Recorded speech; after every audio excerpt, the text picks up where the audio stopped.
Alors salut Vincent, tu peux nous dire un peu ce que tu as fait comme étude avant de faire le projet J'ai commencé à Orléans avec un DNAT en design graphique, donc c'était un rapport à l'image assez particulier entre les beaux-arts et les arts appliqués après une année préparatoire à Paris.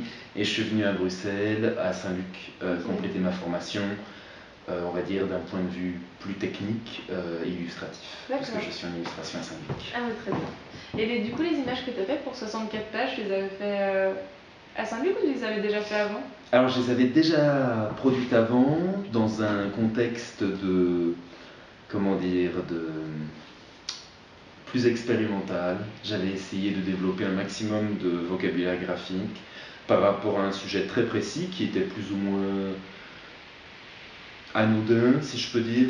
C'était pas un sujet que j'avais choisi. Chez moi, j'avais très peu d'objets de nature morte. J'ai choisi un crâne puisque j'étudiais l'anatomie à ce moment-là. Je suis parti d'un dessin de Richer, de l'anatomiste. Et j'ai essayé de développer toute une série de dessins, donc 7 en l'occurrence, que j'ai présenté à 64 pages par la suite. Et du coup, 64 pages, ça t'a fait quoi ta première publication? C'est ma première publication, j'étais très heureux. C'est lors des journées portes ouvertes qu'ils ont pu voir mon travail. Ils m'ont recontacté, je les ai recontactés par la suite.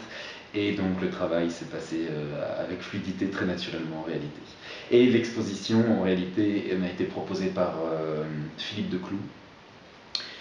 Donc j'en suis vraiment très content, ça me permet d'être en rapport avec un certain nombre, toute une histoire, un certain nombre de dessinateurs aussi contemporains, des sommités. Je sais que Bret Stephens avait été représenté l'année dernière, donc j'étais assez fier d'avoir pu être en relation de manière indirecte avec certaines de ces personnalités.